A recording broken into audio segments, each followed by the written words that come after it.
the United Nations mission in South Sudan has warned the international community to be realistic in its expectations of the long-delayed Regional Protection Force. 4,000 extra troops are due to be deployed to the troubled country.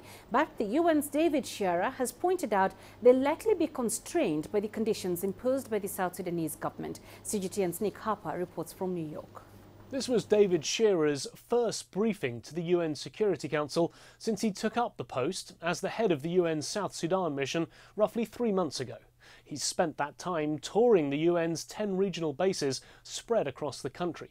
But he said that there's also been an intensification of the conflict during that period, and that there are now clear signs opposition groups and the government are planning upcoming offensives.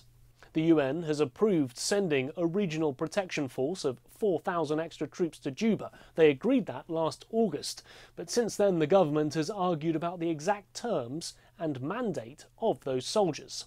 Shearer did not give an exact date for their arrival, but said their eventual deployment would help to free up peacekeepers who could then help bolster the UN presence outside of Juba.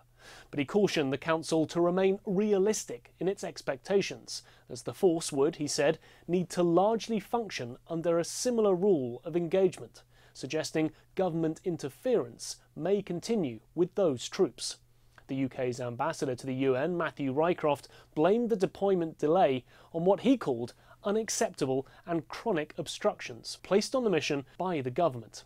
The mission head said the humanitarian situation in the country was now disastrous, with a third of South Sudan's population now either displaced or living as refugees in neighbouring countries. Shearer said that this was a man-made disaster and urged a political solution, saying the continued military offensives were intensifying ethnic divisions to a degree which will hinder reconciliation. On the arms embargo, Council members remained divided.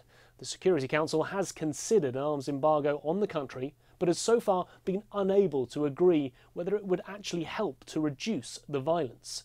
China said the Council's action must be cautious, while the African nations on the Council still seem wary.